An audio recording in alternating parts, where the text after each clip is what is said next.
É interessante que eu vim de um lar espírita. Meu falecido pai, ele foi fundador de uma casa espírita em Santos. Ele era tesoureiro. Qual que é o nome da casa? Eu honestamente não lembro. Não tá ativa? Não tá ativa, não. É muito. Década de 40, não está ativa.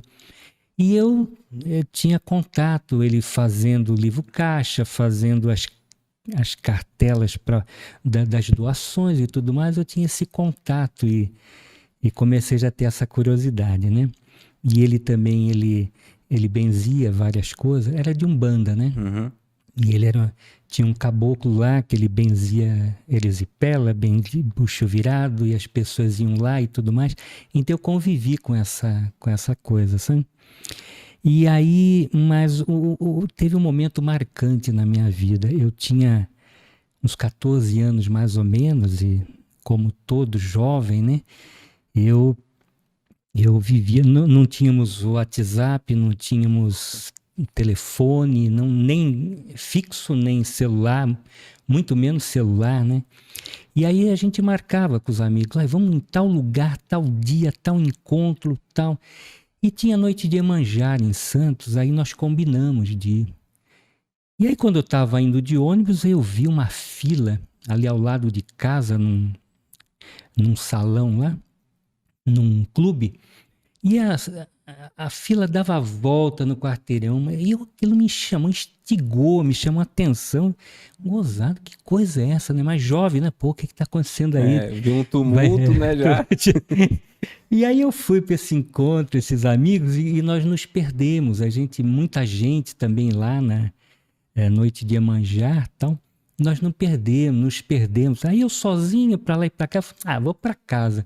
Quando eu voltei para casa, no mesmo ônibus, passei no mesmo lugar, mas que muvuca é essa? Eu fiquei curioso. Eu falei, não, vou pegar a filinha lá. Peguei a fila, aí comecei a conversar. Não, é lançamento de um livro. Pô, legal. Que livro é? Pô, esse livro é Busca e Acharás. Aí eu falei, mas quem é esse cara? Busca e Acharás. Aí comprei o livro. Aí na fila comecei a ler tal, em forma de poesias, frases bonitas, de efeito, de estímulo. E aquilo me chamou muita atenção. Você já gostou de cara? Já gostei de cara. E aí quando eu estava indo tal, eu sei que eu fiquei 10 horas na fila. Só para você ter uma ideia. E depois, quando tá chegando perto, e o pessoal comenta, não, é o Chico Xavier. O Chico Xavier, do lado de casa. Você já tinha ouvido falar dele? Eu não tinha, assim, não tinha. Não tinha noção do que representava, né? né? Não tinha noção do que representava. Naquele momento, com aquele abraço dele, Nossa, aquilo mudou tudo. Mas mudou tudo porque é interessante que logo depois surgiram muitos livros. Eu ganhei muitos livros, não sei de onde veio, e eu comecei a ler muito, me atualizar. Não me dei conta que 4 anos depois, eu só vim perceber isso muitos anos depois. É isso que eu ia perguntar. Na hora você teve noção dessa experiência na hora ou não? Não tive. Porque geralmente essas experiências mais marcantes, a gente só vê que mudou o rumo quando a gente tá lá na frente e faz uma retrospectiva, né? Exatamente. Eu não tinha noção, era jovem, 14 anos, sabe? Aí depois, mais ou menos, dos meus 20 anos, eu fui padrinho de casamento do meu irmão, o Neco. E, de repente, eu folheando o álbum, depois de muitos anos, isso dando aula agora, há pouco tempo, na casa do NEAF, né? Eu olhando, aí eu percebi, a minha roupa era igual do Chico Xavier. Eu não tinha. Ele estava com terno rosa, xadrez. Eu não tinha noção que eu adorei aquilo. Foi tão inconsciente. Quando eu fui lá com o meu alfaiate, ele falou, mas você tem certeza? Terno rosa? Aí eu falei, não, eu tenho, mas eu não tinha linkado Chico Xavier. Ele foi tão marcante na minha vida, entendeu? Que logo depois... E foi só um único encontro? Foi só esse encontro? Foi só esse encontro. Foi muito marcante. Ele foi na minha casa me buscar, porque era do lado de casa, aquela curiosidade daquela fila, aquele livro, e de repente tudo mudou. Começou a aparecer livros na tua vida? Começou a aparecer livro de nada. E dentre esses livros, vamos fazer uma conexão com o livro aqui. Certo. ok? Você pode mostrar para essa câmera. Com um livro aqui. Esse livro, o que aconteceu? Nessa mesma fase, chegou nas minhas mãos o livro de um delegado federal, Dr. Ivan Smith, que ele falava sobre drogas. E eu, como jovem, curioso também pelas drogas, querendo saber e tal, eu devorei aquele livro. Então ele me matou toda a curiosidade. Então aquilo também foi uma alavanca. É isso que eu quero, é isso que eu gosto, aquilo me fascinou. Por que essa experiência do jovem? Por que eles buscam droga? Aquilo me marcou profundamente. E, em vez de usar droga, eu fui trabalhar com drogadição, né? Primeiro no presídio, em Santos, eles estavam reativando a Casa dos Albergados de Santos, aí eu participei. Aí depois no Carandiru, fui professor também no Carandiru de drogas, não no Mas Carandiru. Aí você já era psicólogo? Isso, aí já estava recém-formado, né? Aí lá tinha professor, eu era um professor eventual na Academia Penitenciária do Estado. E também, daí fui me envolvendo. E sempre em paralelo com o espiritismo ou... Sim, porque aí logo depois, nessa fase também, Chico Xavier, logo depois, alguns anos, eu fui convidado para fundar uma casa. Eu falei, mas pô, eu não sou espírita, eu não conheço nada, me convidaram. E aí aquilo foi um despertar. Aí nós fundamos... O Jaime estava nesse ele meio, né? Ele sempre tá. Porque éramos contemporâneos de faculdade, e aí ele me convidou porque ele estava fundando aqui o Allan Kardec, aqui em Praia Grande. Certo. Ele me convidou para colaborar, então eu vim para cá colaborar e tudo mais. Como todo jovem, né,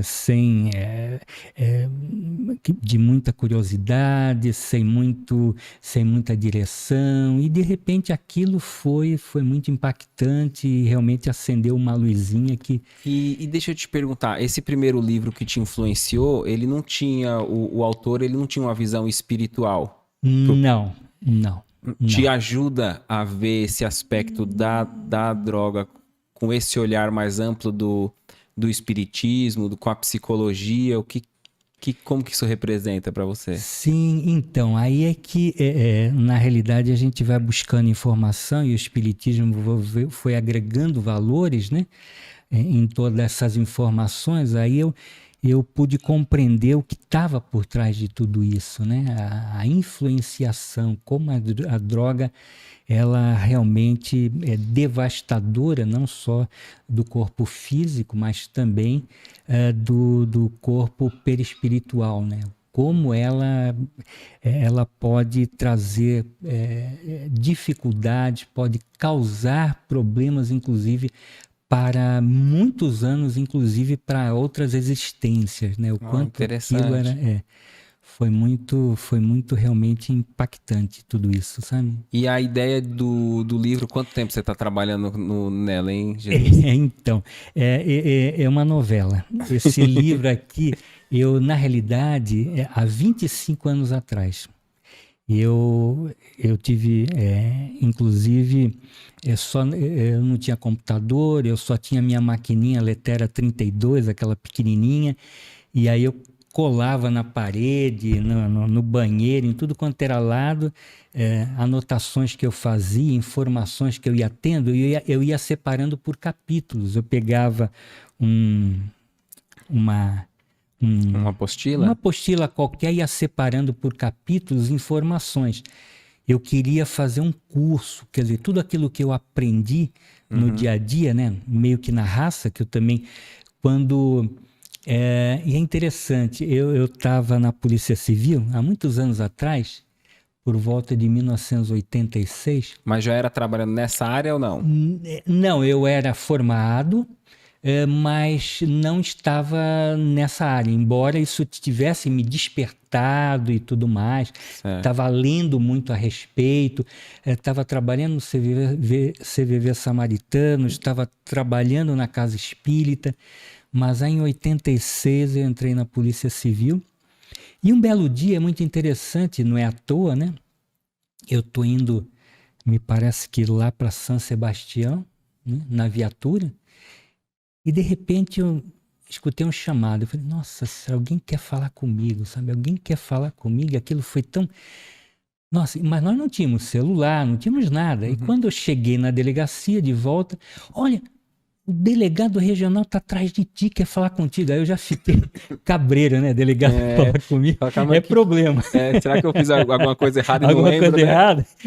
E quando acaba, ele chegou para mim, ele disse, eu quero uma reunião contigo, Jesus. Eu falei, pô, legal. Tá bom, eu vou aí. Nós marcamos. Jesus, nós precisamos montar um setor de atendimento aos dependentes de droga. A droga está terrível. Ele começou a ler lá na Veja, na Isto É, na Folha de São Paulo, vários casos, várias situações. Ele falou, Jesus, vamos começar esse setor. Eu vi que você fez trabalhos no Piauí, você teve em vários lugares, eu trabalhei no Projeto Rondon, em vários trabalhos sociais, né? Aí ele falou, tu é o cara. Tá legal. Tá, e como nós vamos conversar? Como é que nós vamos começar, doutor? O que a gente faz? Ele fez os ombros assim. Aí é contigo, né? Foi contigo. Aí ele falou, o que tu precisar? Tem funcionário, você pede funcionário, material. Olha, tem essa sala aqui, tá bom aqui? Falta alguma coisa? Quer? Tudo bem. Eu me tranquei dentro da sala, aí eu comecei a rezar. Meu Deus, o que eu vou fazer? Aí eu falei, como é que eu vou divulgar isso? Como é que... Bom, tudo bem. Aí eu tive ideia de começar por telegramas. Não, telegrama. Na época, telegramas. Fonado, tu ligava, telegramas. Algumas pessoas deixaram o nome lá, estavam já apavoradas. No dia seguinte, uma fila pelo corredor. Eu falei, caramba. Para você atender os dependentes. Dependentes familiares. Aí depois eu comecei a organizar. Eu falei, gente, eu não posso, nós temos que ter uma agenda. Aí começou a ter agenda, aí a gente atendia de 10 a 12 pessoas por dia, entendeu? E foi um volume muito grande, foi milhares de pessoas. Foi uma época que não tinha atendimento gratuito, então a Polícia Civil realmente se antecipou. Não tinha nem essa do CAPES, essa parte da saúde? Muito incipiente, muito incipiente, não tinha. Inclusive até hoje falta, a demanda é muito grande, porque no caso é CAPES AD, álcool e drogas, que teria que funcionar 24 horas. Dificilmente você encontra um local que funcione 24 horas. Aí essa questão da droga acaba sendo uma questão para a polícia, para a saúde ou para os dois? Então, porque sempre via-se a polícia como uma repressora, né? E sempre via a droga, a dependência, né? A drogadição, como uma punição, né? A lei punitiva. Só que aí a lei ela começou a se abrandar. Copiando algumas iniciativas na Suíça, Holanda, né, na Inglaterra, começou a ser trazida uma ideia de que, inclusive, a Organização Mundial da Saúde, colocando que a dependência é uma doença, não só física, emocional, mas espiritual. Essa conceituação hoje está muito forte, está na OMS, entendeu? Então, isso é interessante. Aquele conceito da F43.4, se não me falha a memória, do CID, que colocava que as pessoas que tinham alucinações e tal eram pessoas doentes, hoje já não também.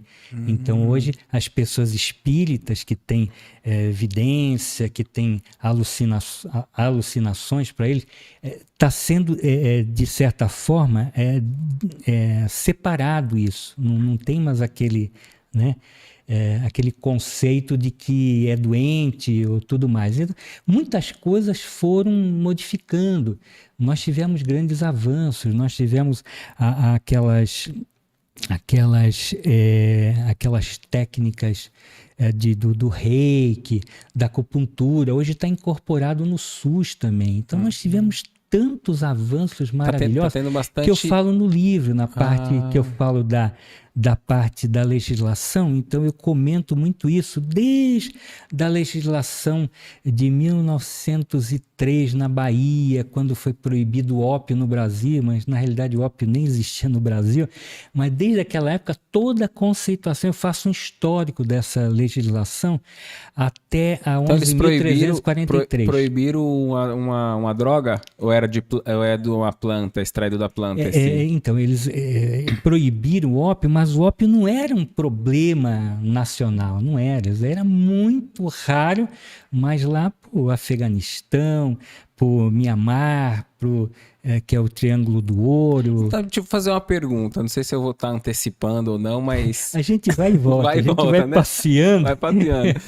Porque às vezes você disse, né, que, vamos supor, trouxe um olhar de proibição para algo que ninguém nem estava ligando. Isso não desperta mais? Porque tem essa questão com a droga, né? Não use drogas, não use drogas. E há quem diga que só o fato de você proibir dessa forma, sem conscientizar... Eu vou te dar um exemplo da neurolinguística. Certo. Tá, okay? Não pense no vermelho. Isso. Não pense no vermelho. Não pense no vermelho. Eu já pensei e já busquei o vermelho ali na tua blusa. Ó. Entendeu? É automático. Então, assim, a gente tem que ter um cuidado nessa mensagem, que ela pode ser subliminar, né? E pode estar trazendo, né? A curiosidade, né? A curiosidade, despertando a curiosidade. Então, o enfoque é diferente, né? Na realidade, eu também falo no livro sobre os vários tipos de abordagem nos processos educacionais, né, em relação à droga. Na realidade, tem-se a ideia que na adolescência é que surge o problema droga. Não necessariamente. Entendi. Eu já peguei casos de 60 anos a pessoa começar a usar o crack. Olha. Né? E independe, aquelas drogas de entrada que a gente fala, portas de entrada, o cigarro, o álcool, também não é uma verdade em si. A pessoa pode buscar a droga, pode usar a cocaína e não usar o cigarro. Então, isso independe, entendeu? Então, é claro que a juventude, né, é um momento que o organismo, né, ele está em formação. Então, há muitas questões com relação a mudanças internas com relação à química do próprio corpo. Os hormônios, né? Exatamente, os hormônios, né? A parte hormonal, que vai fazendo com que ela tenha esse ímpeto, tenha essa curiosidade. E claro que ali é um campo aberto que pode facilitar essa busca, entendeu?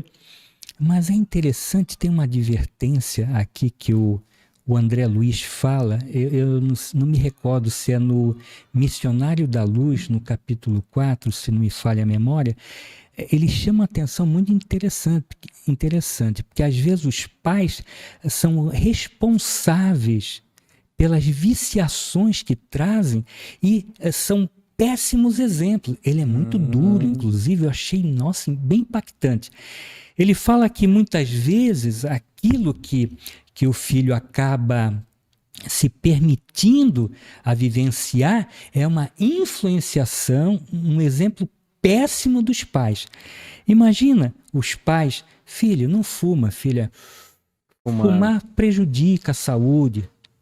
Perdeu. O exemplo, então, tem que ser muito maior, tem que ser visceral, tem que, sabe? Você não pode ter uma comunicação dupla. Tem que ter a palavra tem que ter uma força moral, um magnetismo moral. É junto. Isso que o Espiritismo vai trazer, é essa força moral, é essa estrutura para que ele possa fazer com que essa educação funcione, para que ele seja um exemplo. Nós educamos pelo exemplo.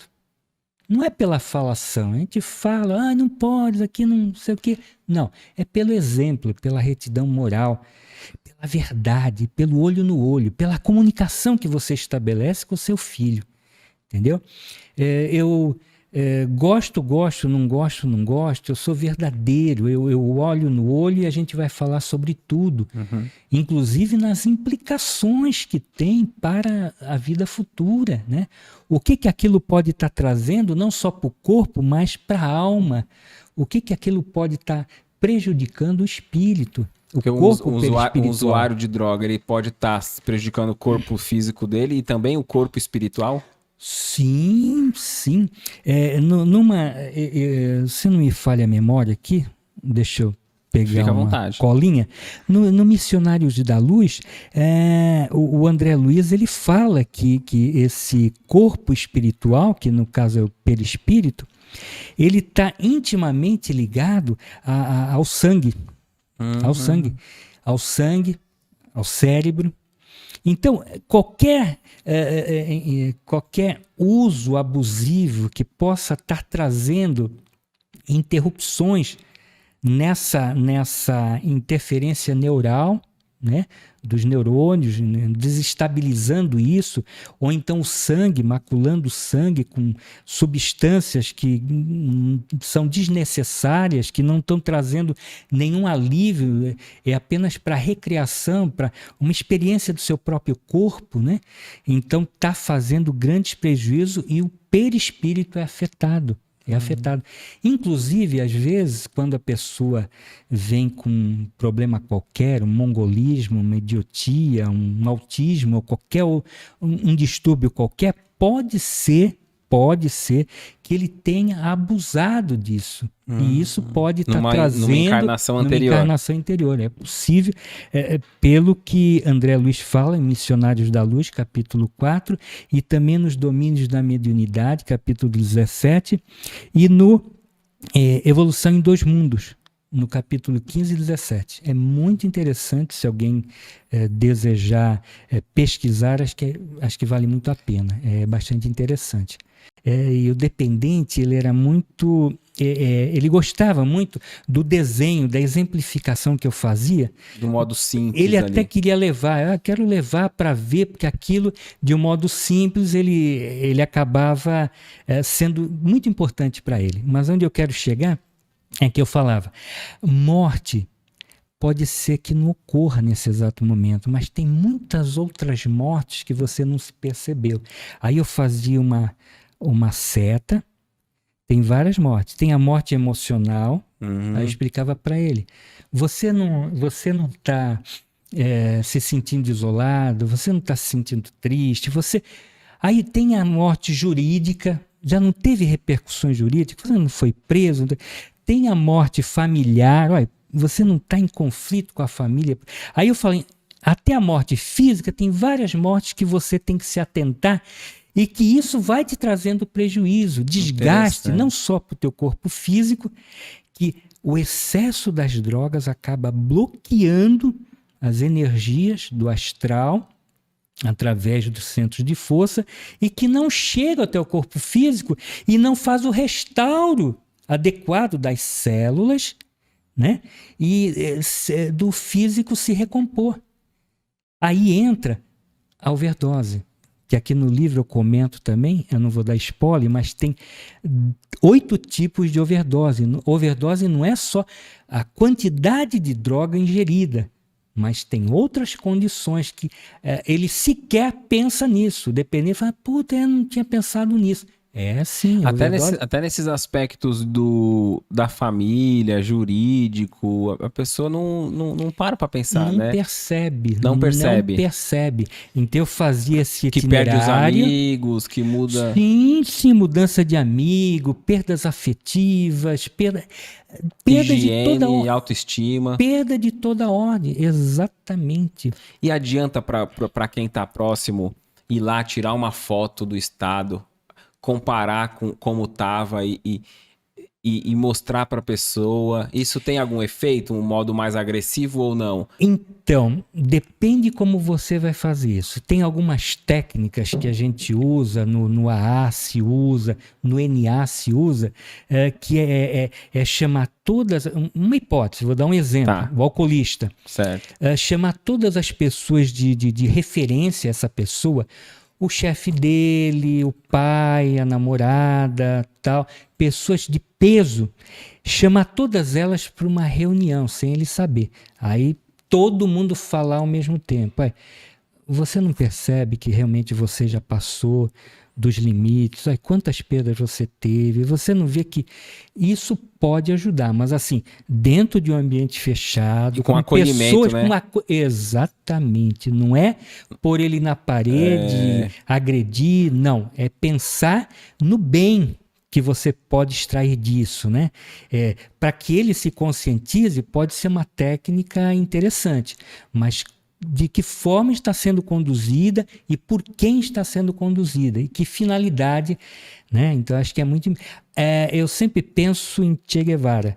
Hay que ser duro, pero sem perder a ternura. Isso é fundamental. Né? E a família sozinha é mais difícil de dar conta. É sempre mais importante procurar quem procurar? Ajuda espiritual, alguma casa espírita, Tudo que for possível, tudo que for aceitável, tudo que naquela condição, naquele momento ele aceitar, é bem-vindo. Centro de Umbanda, casa evangélica, espírita, qualquer, ele precisa sair da UTI. Certo. Isso é um fato fundamental. Onde ele aceitar, onde ele concordar. Ele não quer ir no psicólogo, eu não sou louco. É a primeira coisa que ele vai. Não tem problema, tem problema. Nós vamos com tranquilidade, vamos colocando alternativas, dando alternativas.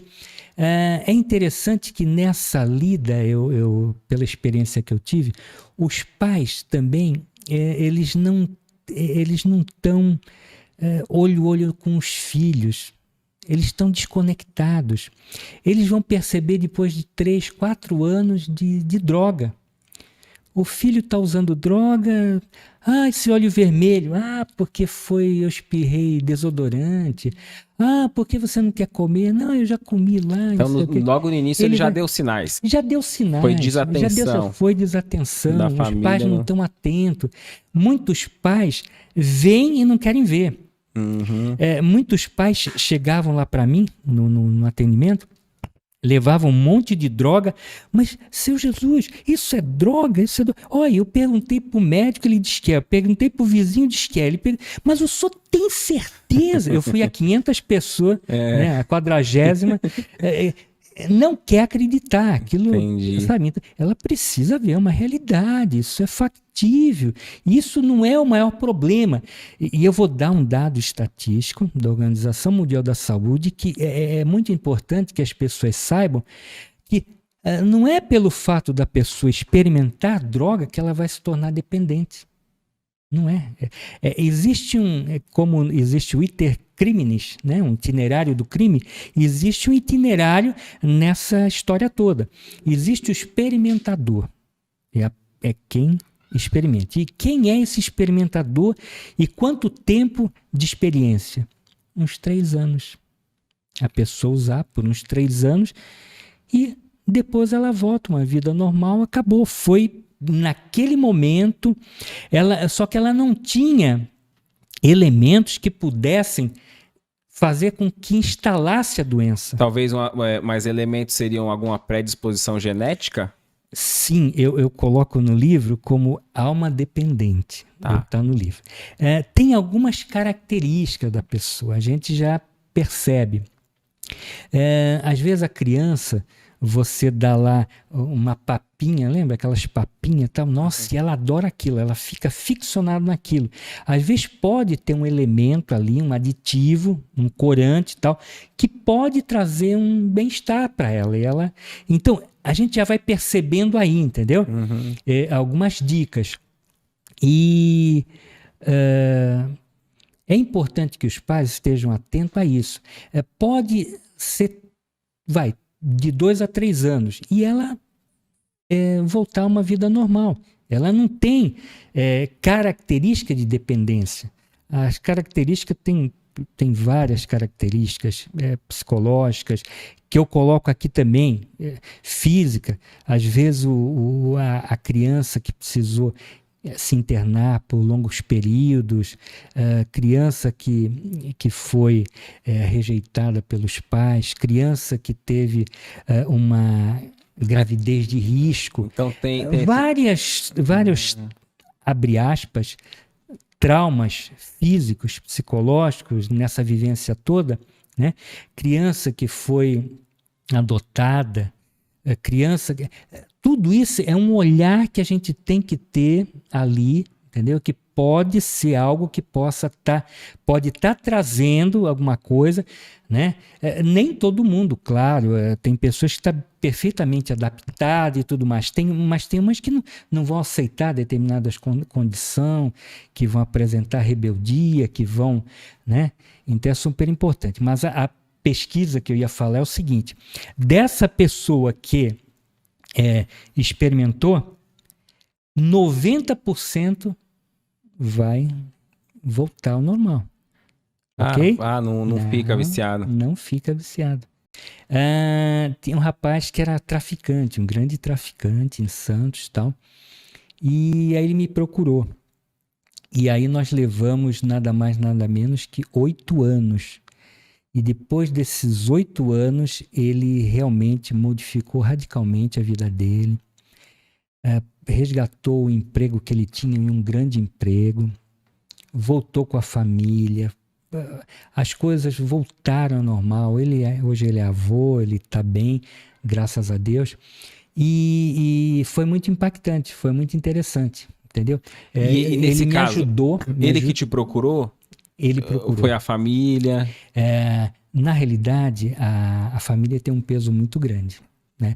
Nesse caso foi a esposa. A esposa, ela foi muito... Inclusive, vou dar o spoiler. Ela está aqui no livro. Tem uma história que eu conto desse caso, né? Sem citar nome, que é muito interessante, que eu fiquei bastante impactante, sabe? Porque a família fica assim, que nem a esposa, né? Imagina a esposa. Aí depois eu internei ele na nossa clínica, nós tínhamos lá a comunidade terapêutica Amor à Vida, lá em Peruíbe. Nós ficamos 10 anos lá em atendimento a esses casos. Os caras ficavam internados, isso. Não tem mais? Não. Nós ficamos lá de 1996 a 2006, mais ou menos. As coisas que a gente faz depois que a gente é espírita, a gente age meio que por intuição. E eu sempre costumo dizer que eu sou escravo da intuição. Eu sou escravo da intuição. Tenho algumas inspirações, mas eu sou escravo da intuição. E é interessante que esse rapaz... Depois é interessante porque a gente às vezes faz confusão, né? Da intuição com a inspiração, né? Ah, sim. Depois seria interessante você falar um pouco. Inspiração são o plano espiritual que manda, né? Certo. De várias formas. No caso, meu mentor, ele me manda imagens, como se eu estivesse vendo um filme. Colorido. Aí é inspiração. Inspiração, ele manda informações dessa forma. Agora, intuição é do espírito. É o seu a bagagem, é do seu arquivo. Até de outras existências. Sim, que a gente nem imagina.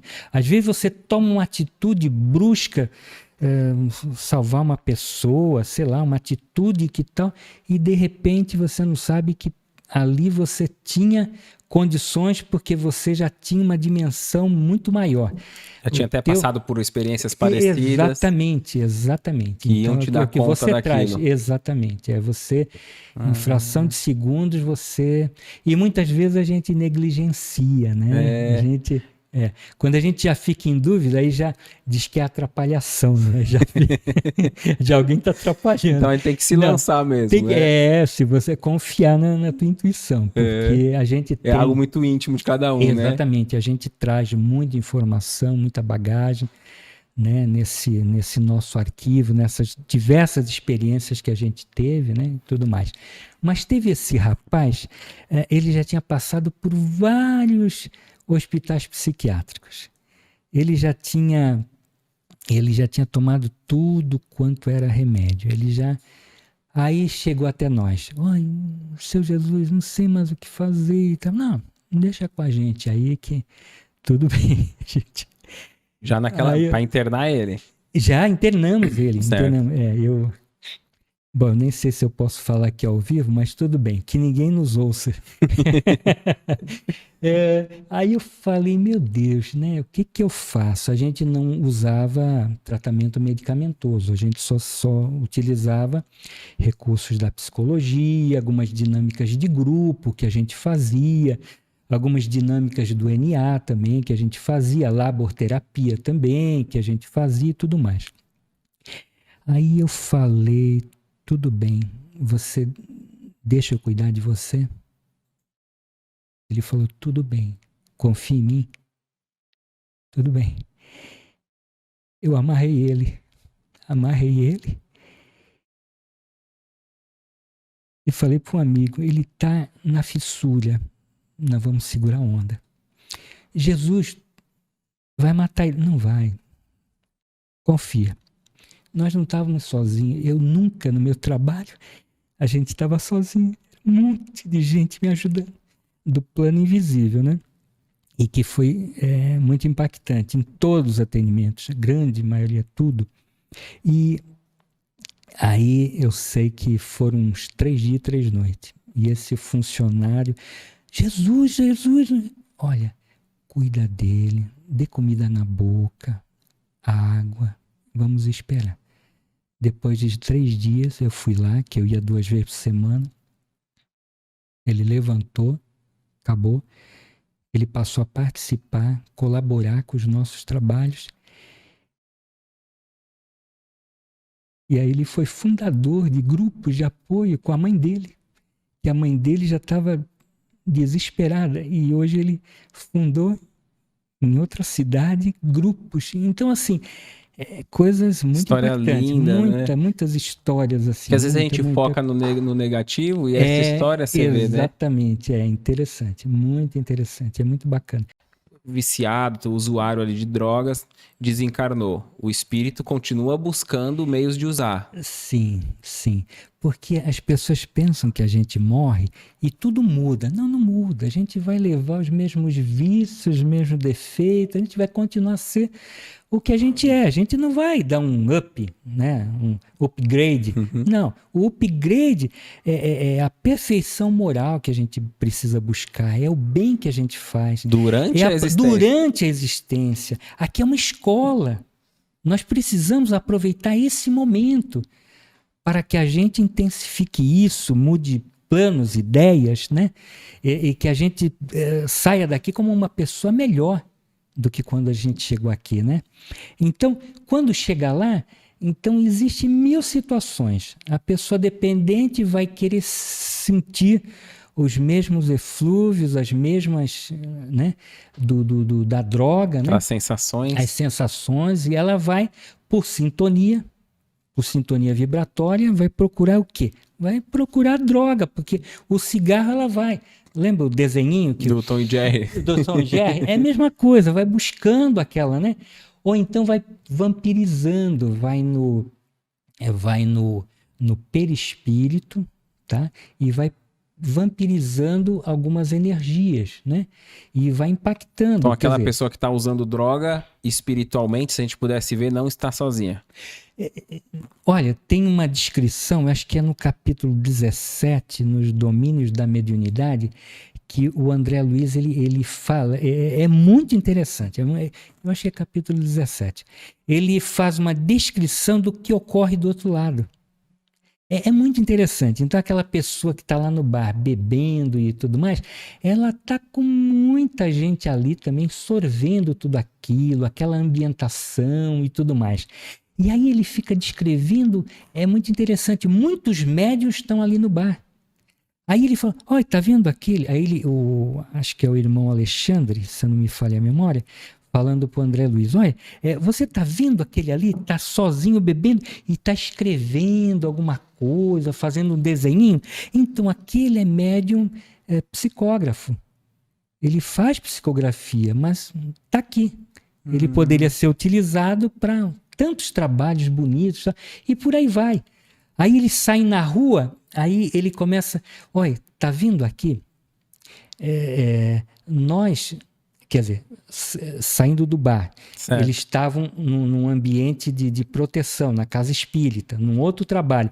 Olha, tá vendo? Quando a gente sair daqui, aí ele começa a mostrar, tá vendo? Todas as entidades esperando aqui o momento, porque nós fazemos ligação pela condição que a gente ainda traz, pelos pensamentos que a gente ainda é portador, pelas viciações que a gente ainda tem. Viciação dos pensamentos, o monoideísmo, né? A ideia fixa em determinadas coisas, quer seja nas questões sexuais, quer seja em qualquer outras situações, ou na droga, né? Muitas vezes o dependente vive para usar droga, usa droga para viver, ele vive em função dela. Então, em todo momento ele está totalmente envolvido com todas essas emanações, com todas essas entidades que vão querer sentir, vão querer absorver tudo aquilo. Então, são muitas as situações que é muito interessante. Então, para quem tenta lutar contra um vício, assim, mudar os ambientes já é um passo? Sim. Eu costumo dizer que a fuga geográfica não resolve o problema. Certo. Não resolve. Vou mandar meu filho lá para Quixeramobim, lá no Ceará.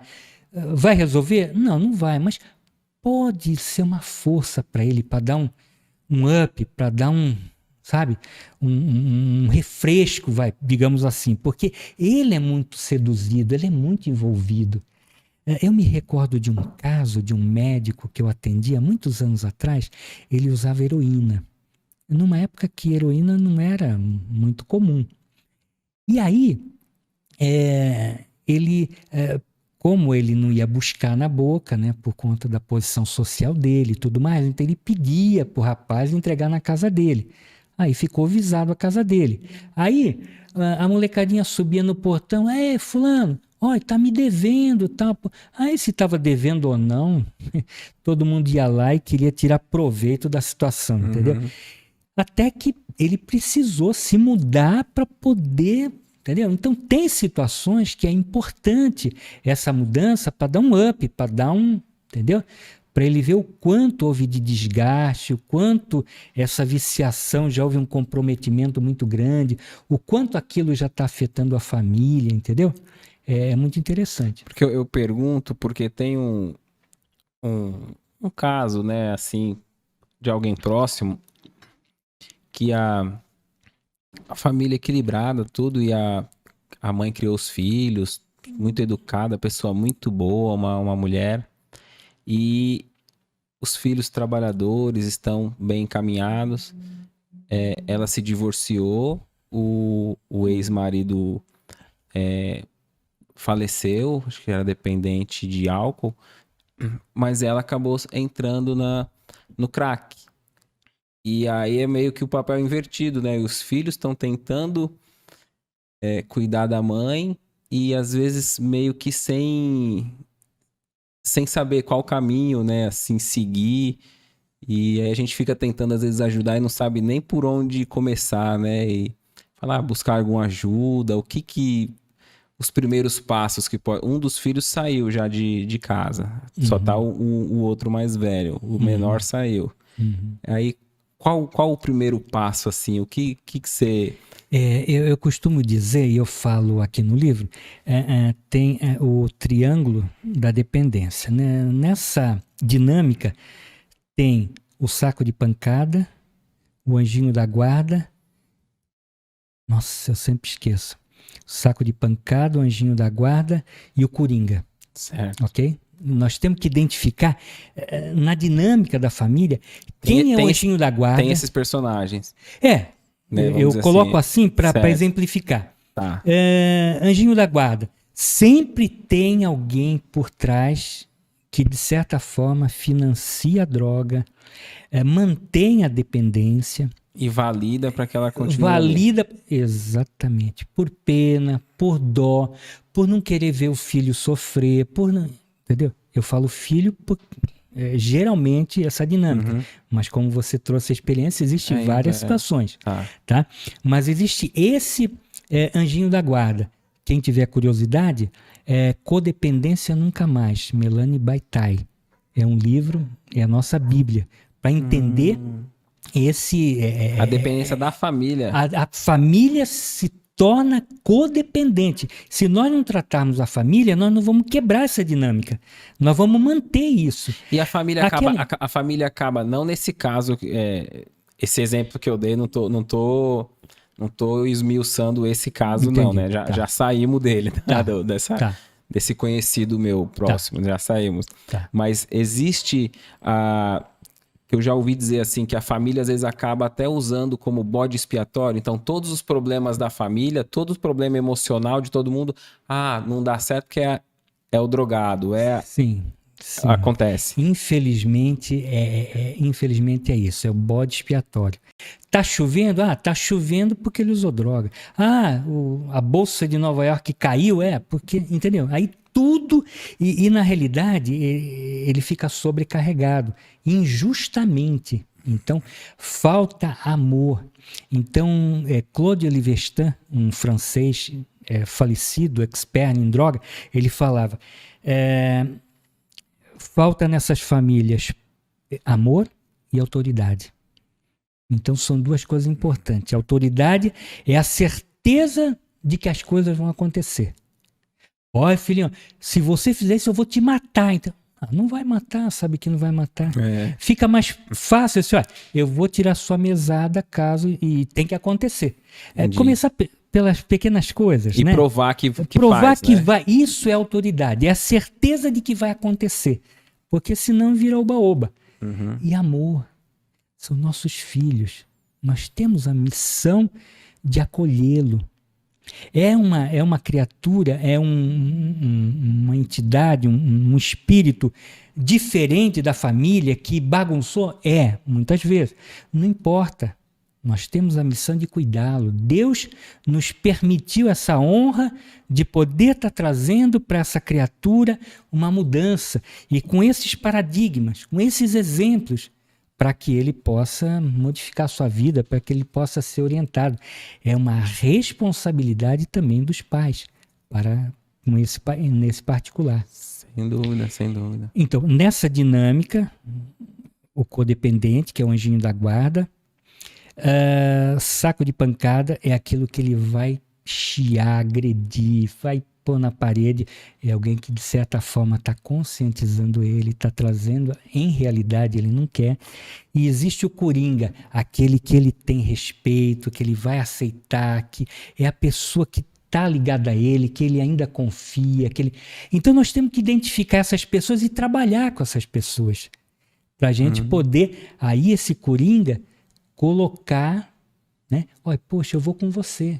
Vai funcionar como um padrinho, que o NA e o A geralmente colocam. Os padrinhos que vão caminhar então, junto com esse dependente. Esse padrinho é muito importante. Sim, é muito importante. Então, nós precisamos saber da dinâmica da família, o que está acontecendo, entendeu?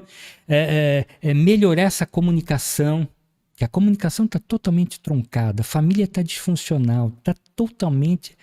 dedo em riste, acusando, autoacusação, mágoa, revolta, e tem que trabalhar todos esses elementos, tirar da UTI, que eu chamo, para depois a gente mostrar caminhos, que é um livro esqueci o nome dele, Mostrar Caminhos, é interessante, já entra nessa fase. E essa parte da psicologia, a pessoa pode chegar ao ponto de se prejudicar, mesmo que nem goste muito assim do vício, só para chamar atenção?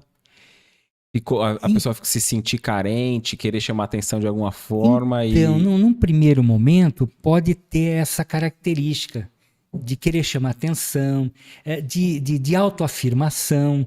Veja, se em casa ele não é querido, se em casa ele não é valorizado, na rua, o cara é bala, o cara é boa.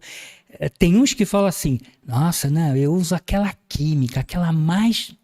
Para ele é um elogio, de que ele faz uma experiência maravilhosa. É para ser aceito por uma tribo ali, né? Exatamente, na tribo. E na realidade eles são muito Maria vai com as outras. Essa é uma característica muito fundamental, muito marcante, entendeu? São pessoas extremamente sensíveis, dóceis. Muitos médiuns estão aí, entendeu? Muitos médios. E lá na lição, se não me falha a memória, do Livro dos Espíritos, 841, é possível resistir às tentações?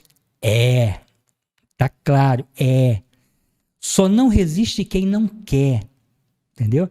Se muitas vezes o jovem lá digamos assim, da periferia, de uma comunidade simples e tudo mais, muitas vezes ele tem um despertar maravilhoso, né? Ele vai ser um músico, ele vai escrever um livro, ele vai participar de um evento qualquer e tudo mais, dentro daquela condição que tinha tudo para dar errado e ele, né? Por quê? As condições eram desfavoráveis, mas ele tinha o querer. Querer é poder. No final dessa descrição do 845, o querer é poder. Então não existe nenhum vício irresistível. O que falta é força de vontade. Muitas vezes a gente quer, mas a gente deixa para lá porque a gente também quer. A gente se compraz no oba-oba, né? No prazer. Então a gente deixa para lá. Então a nossa vontade, ela não é firme, né? E a gente sabe que a gente tem o livre-arbítrio, né? Todo mundo pode procurar o que bem quiser, mas a gente tem que saber que a semeadura é livre, mas a colheita é certa, é obrigatória. Eu me recordo um atendimento que eu fiz há muitos anos atrás, eu vou tentar lembrar. Esse rapaz, ele devia ter uns 50 anos mais ou menos, ele era louco, era ficcionado ele tinha uma, digamos assim, tara por uma pessoa nipônica, japonesa. E ele tinha uma família estruturada, filhos, um bom emprego, uma boa condição social, a esposa era feliz, tudo mais. E aí ele não resistiu, aí ele saiu com uma pessoa e tudo mais. Aí uma semana depois, eu relato isso no livro, uma semana depois ele começou a não sentir bem, tosse, febre, não sei o quê, estava com a SIDA, com a AIDS. Aquilo foi muito impactante para ele, aquilo foi uma experiência terrível, terrível. E que nesse contexto todo, a família foi muito importante para ele. Porque há 30 anos atrás era uma sentença de morte, né? A AIDS era uma sentença de morte. E ele vivenciou isso e a família foi super importante para dar esse suporte para ele poder superar esse momento. Entendeu? Se não fosse a família apoiando... Sim, seria desesperador, porque ele estava desesperado. Realmente foi uma experiência muito impactante. Nessa questão espiritual, né? Você já falou que a pessoa pode buscar a melhor manifestação, busca de religiosidade, igreja, onde for. Sim. Ela chegando num centro espírita. Não tem trabalhos específicos para isso, né? Mas a água fluidificada, o passe, a palestra, pode trazer benefícios? Sim, muito, muito. Eu não tenho grandes conhecimentos, mas me parece que a Federação Espírita tem um trabalho nesse sentido. Não as drogas, alguma coisa assim, em defesa da vida. Em defesa da vida. Porque inclusive eles têm uma cartilha, né, na FEB, que eles fazem um relato, inclusive alguns apontamentos de alguns livros, falando de André Luiz, que André Luiz fala que quem sustenta o vício encarcera-se nele, né? É mais ou menos o que Kalina fala, que o dependente é escravo dos seus próprios hábitos e vícios, e, né, é escravizado. Ele se escraviza.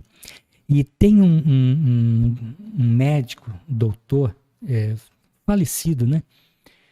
Lá da Organização Mundial da Saúde, ele diz que é difícil você lidar, porque tem o hospedeiro, né? E a droga. Então, o hospedeiro, ele fazia uma comparação com o vírus, né? O cara não quer o vírus. E no caso aí, a droga, ele quer, o hospedeiro quer. Então, é difícil, né? Porque a ideia é de que o atendimento não deveria ser horizontal, ou seja, doente, cama, mas vertical, de reflexão, de busca, do querer, para que houvesse uma transformação da pessoa. Por isso que não tem uma só linha, né, para seguir. São várias vertentes, são muitos os trabalhos, tem a metodologia do NA, tem do AA, tem redução de danos, que é uma ideia interessante, mas eu não concordo na sua plenitude, né? Porque, e diminuindo a quantidade? Não, lembra daquele itinerário que eu falei, até chegar ao dependente? Esse dependente, aí a redução de danos eu vou criar condições para que ele não cause um prejuízo maior. Eu vou dar seringas para ele, eu vou dar alguns objetos, algumas situações para que ele não venha contrair AIDS, não venha contrair doenças. Eu vou, de certa forma, eu não vou impedir a dependência, ele usa um livre-arbítrio, mas eu vou evitar um mal maior, eu vou atuar à sua volta, entendeu? É uma ideia também. E tem no mundo todo essa ideia. Mas aí tem que analisar para ver se está tendo bons resultados ou não, né? Exatamente. Nem todos têm 100%. E uma ideia muito assim, que a gente costuma importar projetos, sabe? Sem a sensibilidade cultural daqui. Sim, que nem no Peru tem o trabalho com ervas lá, entendeu? Ervas lá da região, que é interessante. Aqui no São José do Rio Preto tem um trabalho com 4 elementos da natureza, para a pessoa voltar esse resgate com a natureza, se inteirar. Existem vacinas, vacina de Ibogaina, curiosamente, também tem aqui no livro, no histórico, o Albert Hofmann, que descobriu o LSD por acaso, né, na ergotinina, ele foi depois descobrir a ibogaina para a cura da cocaína. Olha que interessante. Tem muitas histórias assim bastante interessantes, sabe? Legal. E... Mas aí tem comprimidos, alguma coisa que auxilia no combate? A pessoa fica sim. A pessoa se sente desestimulada, tem vontade de usar? Sim, exato. Assim como tem, o SUS também já coloca o Propaniol, alguma coisa assim, não me recordo, aqueles adesivos para a pessoa parar de fumar, entendeu? Tem já algumas medicações, mas não é 100%. Tem lavagens das células, lavagem de células lá em Israel, um médico brasileiro que descobriu, que também é muito interessante, entendeu? Mas na realidade a gente vai ver que lavagem de células, aí depois de 6 meses as pessoas voltavam a usar, aí perguntaram para o médico, mas pô, ele não curou, não lavou célula? Não, ele lavou, mas ele não, agora é com ele que tem que manter.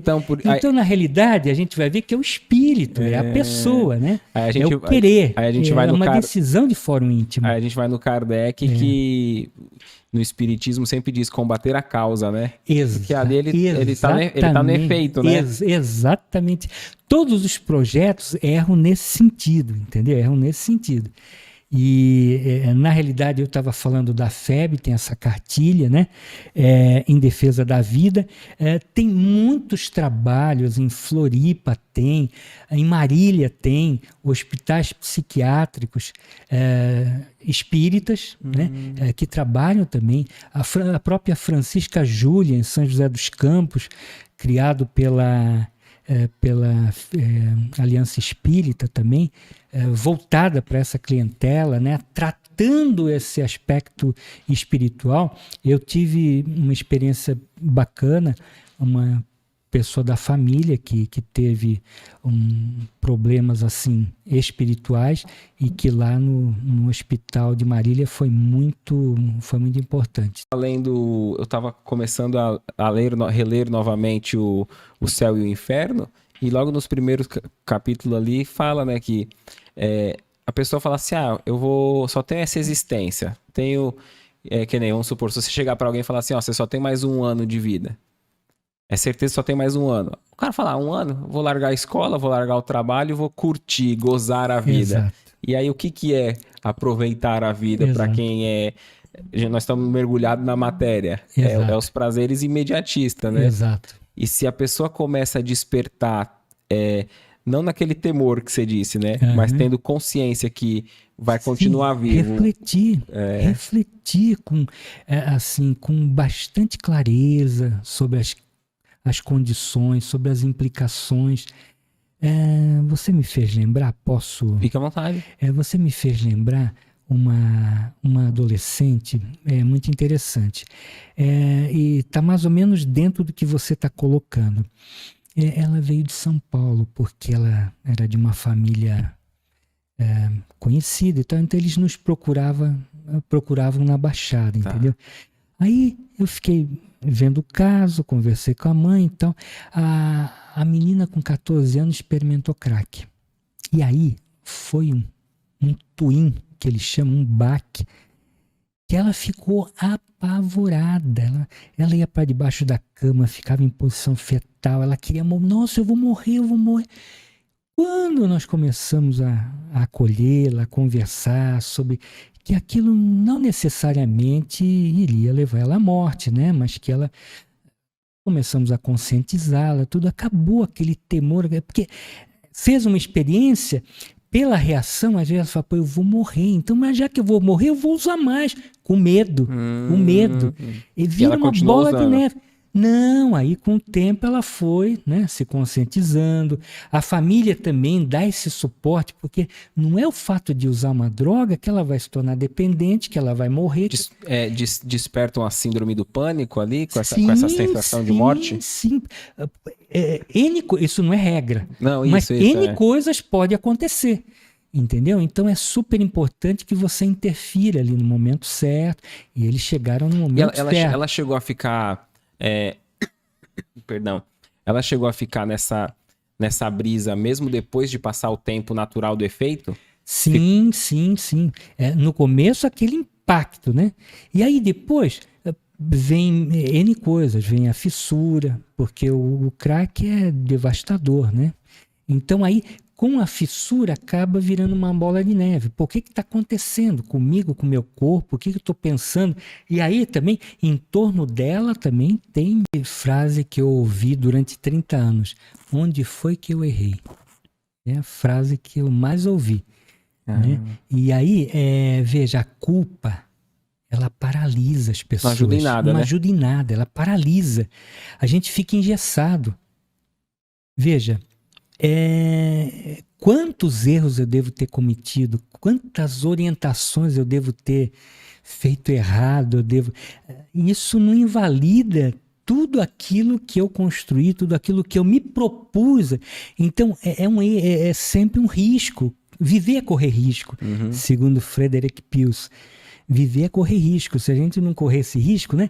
Então, se a gente ficar pensando na culpa, a gente fica engessado. E a gente não anda, a gente não caminha. Isso é super importante.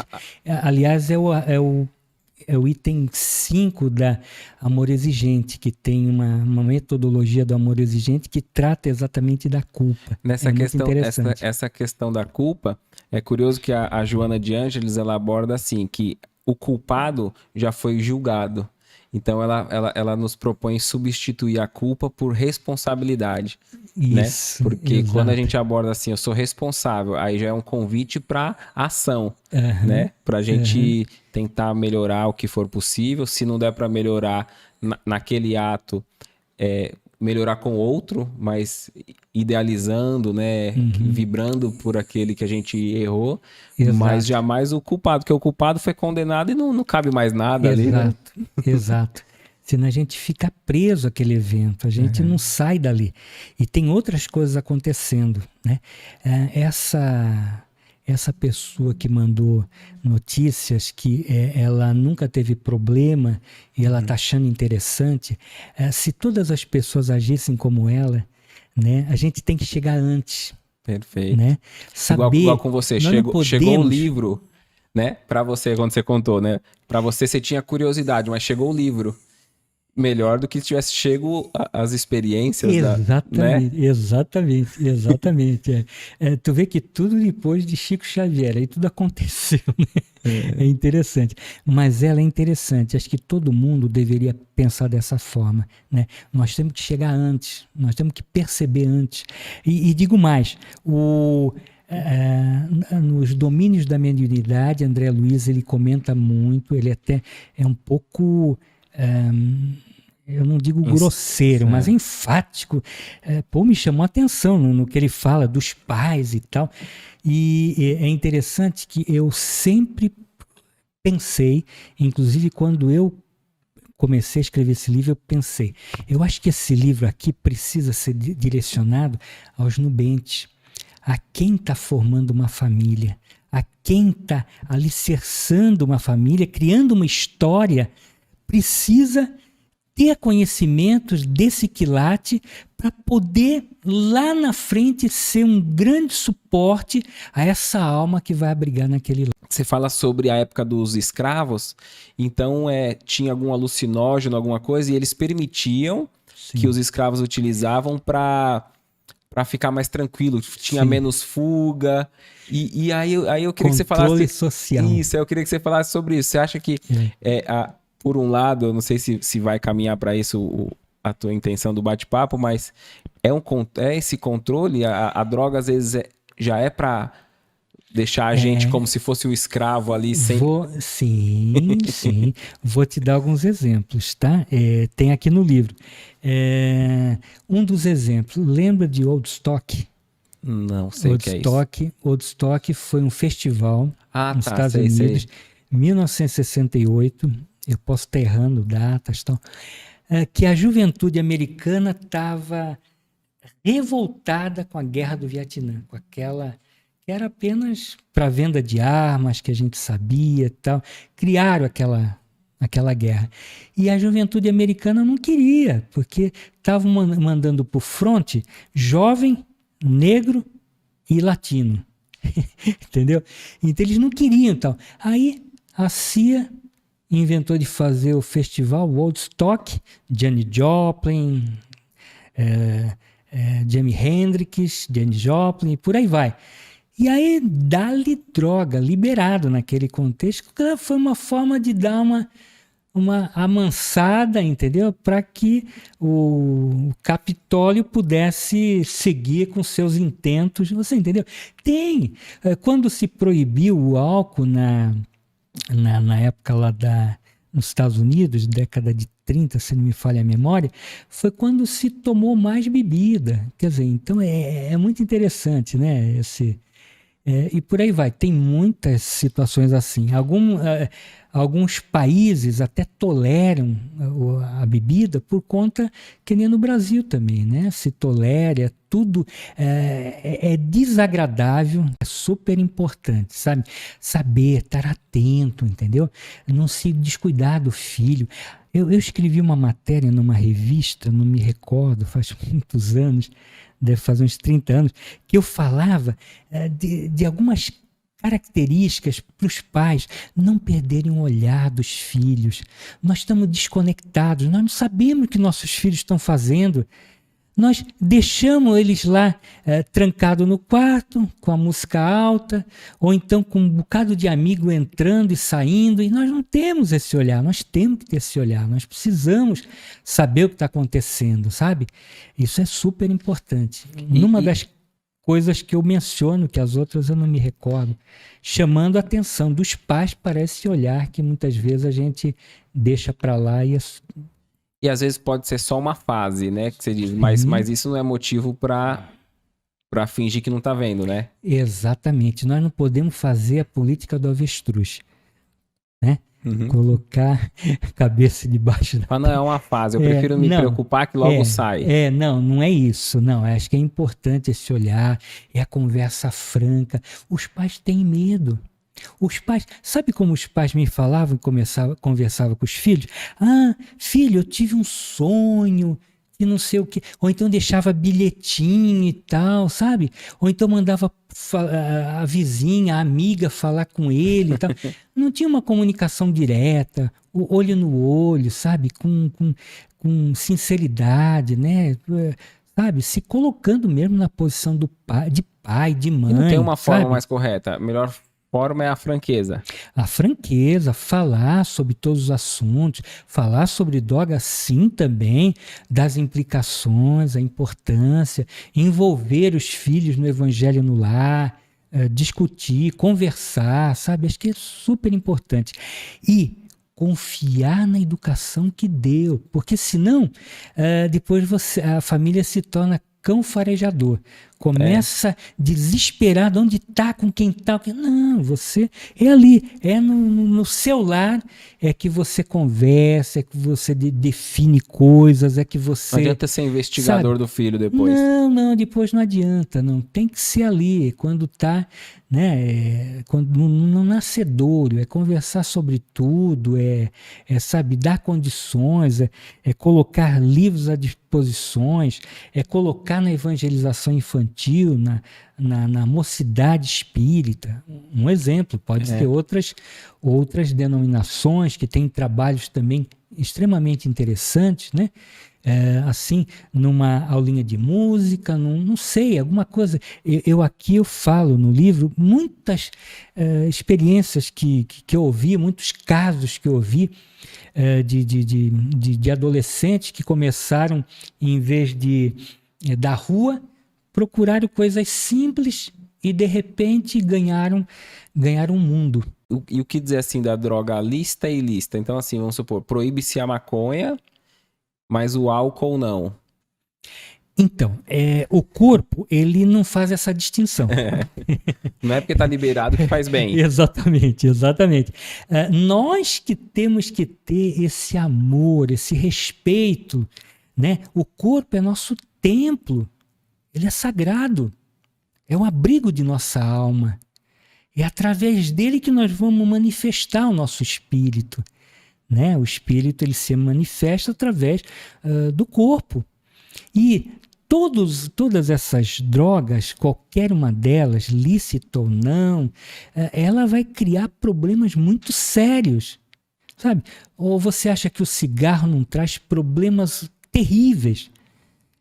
4.600 tipos de substância dentro do cigarro.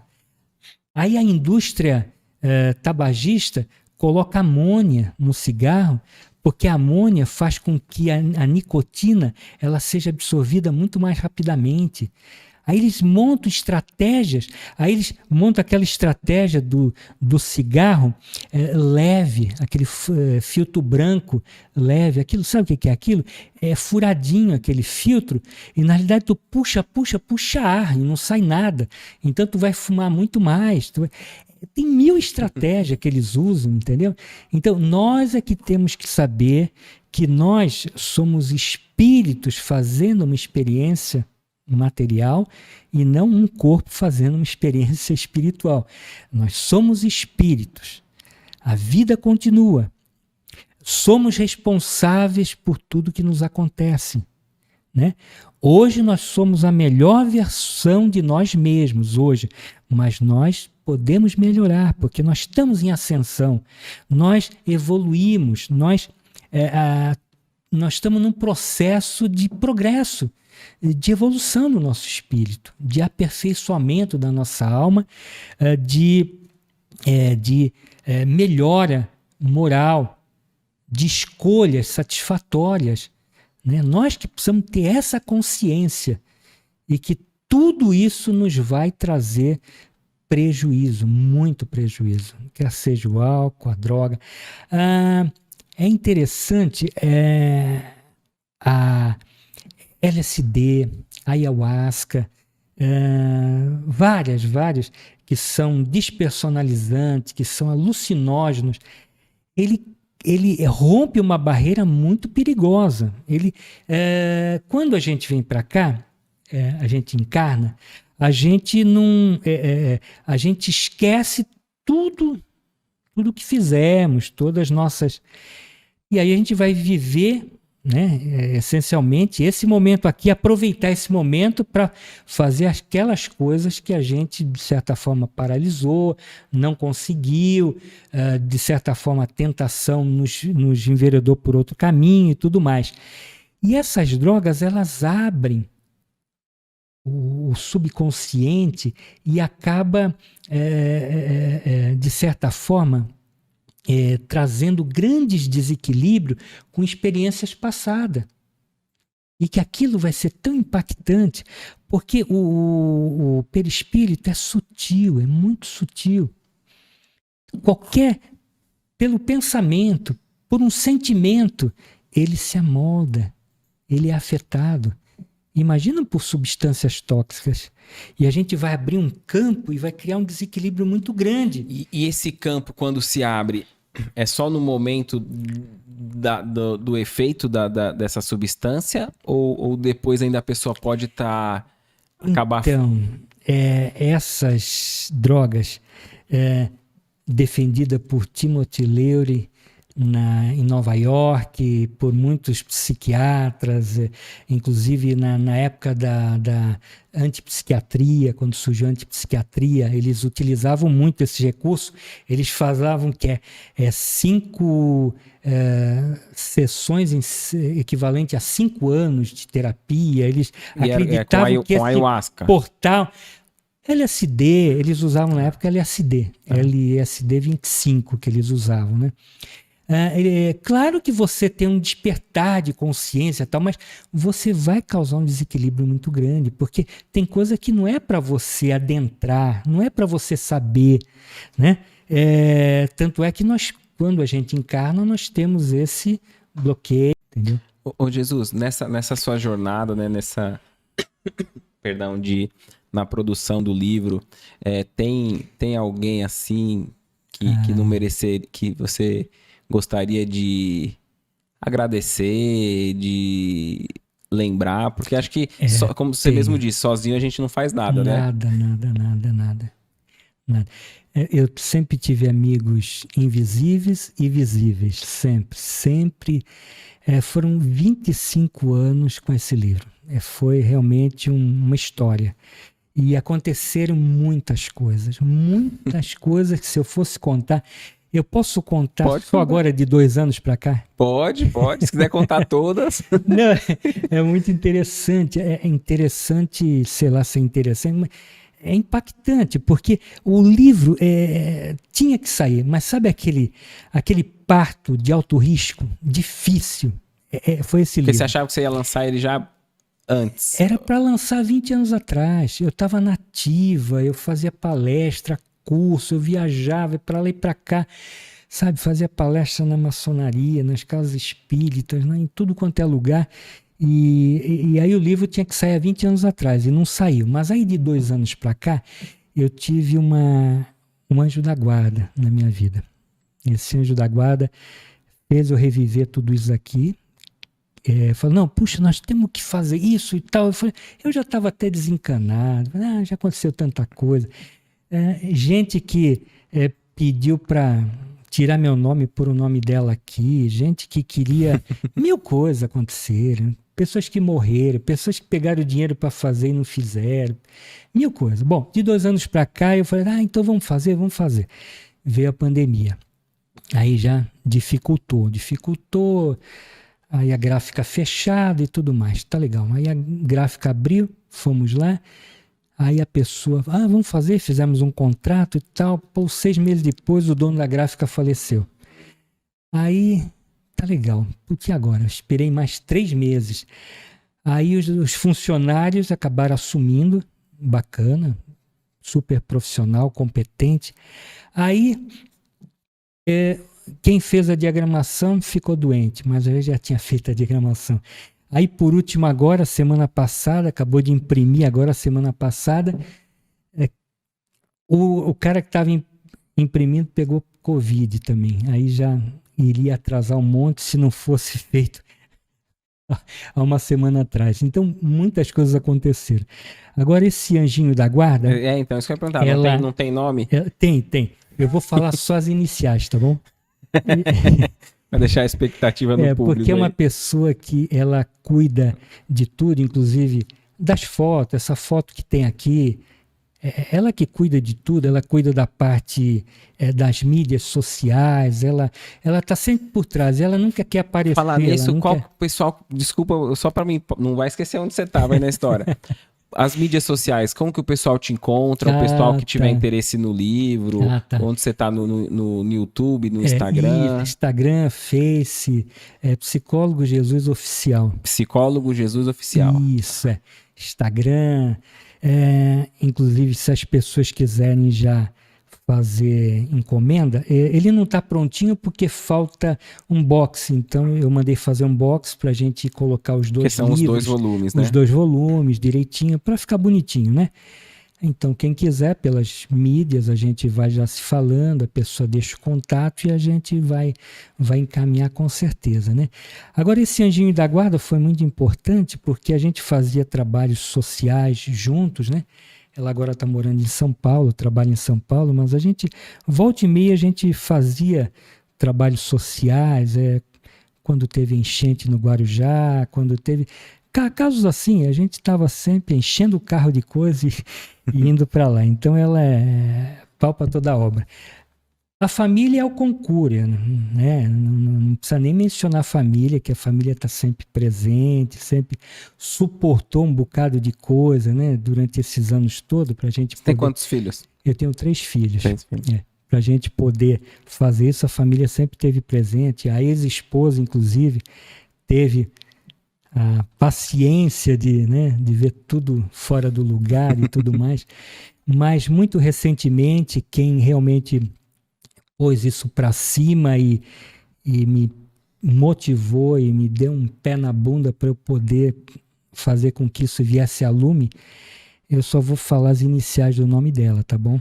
Ela não gosta... Ela proibiu falar o nome? Ela não gosta de... Ela nunca aparece, ela sempre está por trás das coisas, mas é muito atuante e competente. As iniciais é Juliene Souza Colantônio Aló. São as iniciais. Ela está sempre por trás. A capa, eu e ela que tivemos a ideia. Né? Muito bom. Horizonte ela com a corrente. Tudo, ela está em tudo. Tudo que eu faço aqui em relação ao livro, ela está sempre presente. Ela é uma profissional muito, muito, muito interessante, muito competente. É bom a leitura tanto para quem quer conhecer e não é do universo, quanto até para aquele que está com problema na família, com aquele próprio que é um dependente. Sim, aqui você falou de um livro técnico.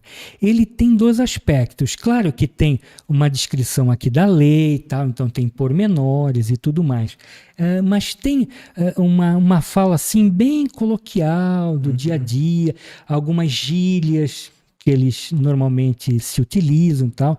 Eu acho que isso é importante também, a gíria. Inclusive tem uma parte aqui do livro que eu falo da gíria. Por que a gíria? Pela gíria dá para você detectar que tipo de droga o jovem está usando, com quem ele está se relacionando. Por isso que os pais, é importante eles lerem o livro e perceberem que aqui essas dicas são dicas sutis, entendeu? E deixa eu te perguntar, pro profissional, é importante ele entrar no mundo do usuário e também ele se utilizar das gírias para fazer essa comunicação ou não tem necessidade? Eu não entendi a sua pergunta. Assim, vamos supor que a pessoa vai acolher, vai amparar ali aquele que está o usuário e ele usa a gíria. Aquele que vai amparar ele, se ele souber também se comunicar com a gíria, ele ganha uma proximidade, um respeito? É válida essa técnica? Isso se chama registro de linguagem. Isso é importante. Eu me utilizava disso. Entendi. Entendeu? A gíria é importante. Porque ele fala assim, esse cara vai me entender. Sim, ele está na minha sintonia. Entendeu? E às vezes o que ele fala, eu preciso compreender também. Pô, seu Jesus, tô no motoim, pá, não sei o quê. Eu preciso entender também. Inclusive, é que o livro ficaria muito extenso, mas eu fiz uma catalogação de muitas gírias que eu queria dar essa informação para os pais, que eu reputo de uma importância muito grande. Vai ficar para o próximo volume, mas o próximo não vai poder sair só daqui 25 anos, né? Espero que não. Não, eu na realidade eu enxuguei, eu dei uma resumida, deixei descrito aqui porque eu reputo de uma importância muito grande. Se os pais tivessem esse olhar, eu acho que é muito importante. Dá para saber que tipo de droga está usando, que tipo de envolvimento. Às vezes a fala no telefone que está falando com o amigo e tal, entendeu? É importante, né?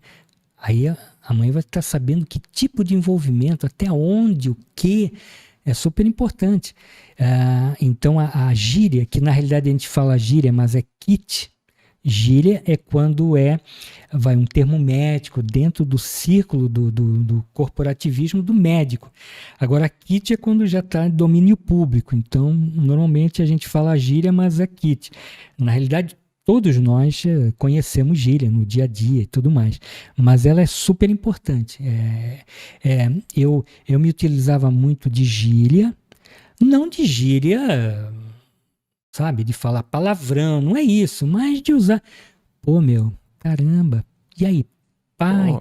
Tá dando sabe? mole, né? Cara, tá vacilando. Mó vacilo, isso e tal.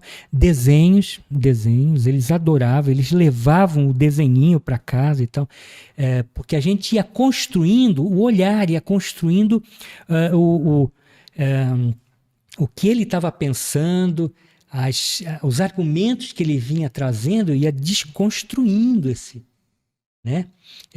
Tem uma técnica que é cognitivo-comportamental dentro da psicologia. Então, aquilo que ele está me trazendo, aquela ideia, eu vou traduzindo isso, vou desconstruindo e devolvendo para ele de uma forma diferente, para ele entender. Não, dá um elo, mas esse elo, tem um risco. Olha, tem esse itinerário, tem não sei o quê. Eu falava de 1000 coisas, falava do ratinho, falava do pezinho, que vários exemplos que eu dou aqui, né? É interessante. É que todo acontecimento na vida da pessoa eu coloco no livro, quer seja problemas físicos, psicológicos ou sociais, nas questões familiares, tem um peso, né? É assim, tudo que a gente vivencia no dia a dia é inevitável que a gente não tenha danos. Certo. Danos psicológicos, né? Isso é inevitável. Só tem danos, causa algum problema, vivencia situações assim, quem age, quem faz. Agora, danos é uma coisa, trauma é outra coisa. Trauma é quando nós paralisamos essa experiência, quando esses danos nós damos mais atenção do que devia.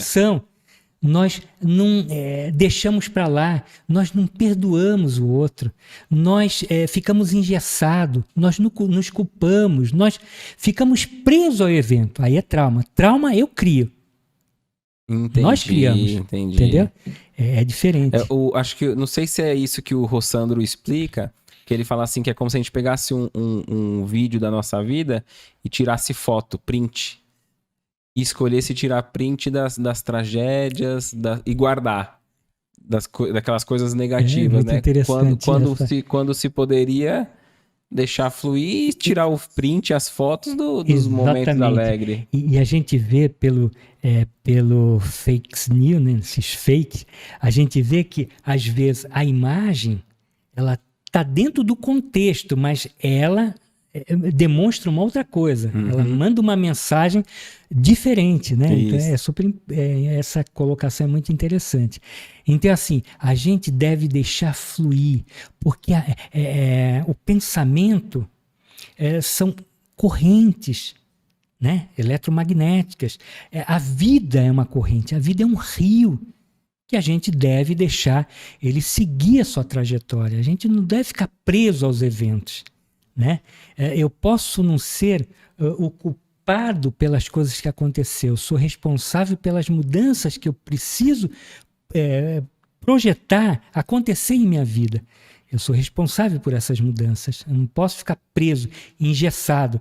Lembra aquela questão eu acho que a questão 5 do amor exigente, daquela técnica, a culpa. Nós não podemos ficar paralisados nos eventos.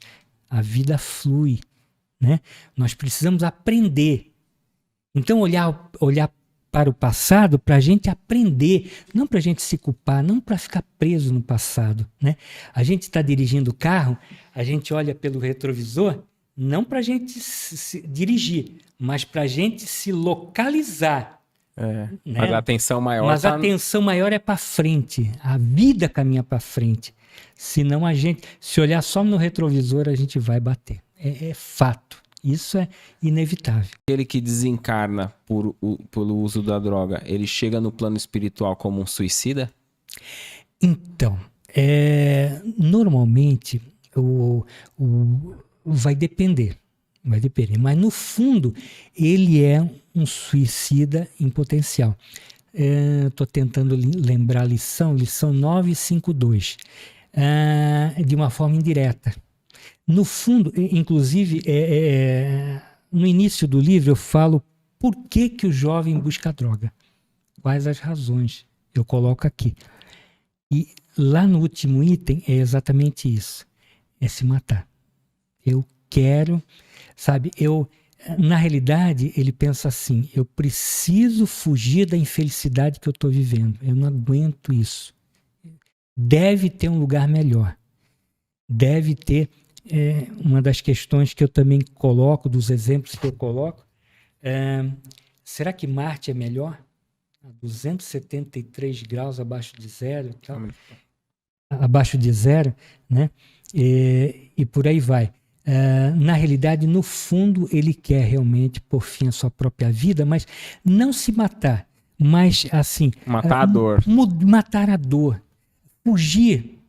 Ele é um eterno fugitivo de si mesmo, buscando resolver as questões, a angústia que ele está vivendo, em algumas questões que ele está vivendo, ou algumas questões que ele não aceita. É super importante a aceitação. Aceitação é você ter uma harmonia consigo, é você se respeitar, é você se aceitar, é você se libertar. E perdoar é você estar em sintonia com o outro, é você viver em harmonia com o outro, é você não sobrecarregar sua mochila emocional. Todos nós temos uma mochila, uma mochilinha. Algumas pessoas carregam, que bonitinho, pô, põe aqui. É bonitinho, coloca aqui. É do outro. Quanto tempo? Pode continuar, porque como ficou aqui, eu falei, será que deu algum problema ali? Mas tá tranquilo, né? Então essa mochilinha emocional, a gente não deve se sobrecarregar dela com coisas que não nos dizem respeito. E às vezes a gente fica preso, a gente não tem aceitação e a gente pouco perdoa. Então a gente fica... E na realidade isso cria raízes para que entidades sofredoras que têm a mesma sintonia, que buscam a mesma coisa, acabam criando raízes ali, e é muito difícil. Realmente é um processo que ele vai ter que se ver, ele vai ter que se... Né? No fundo é isso.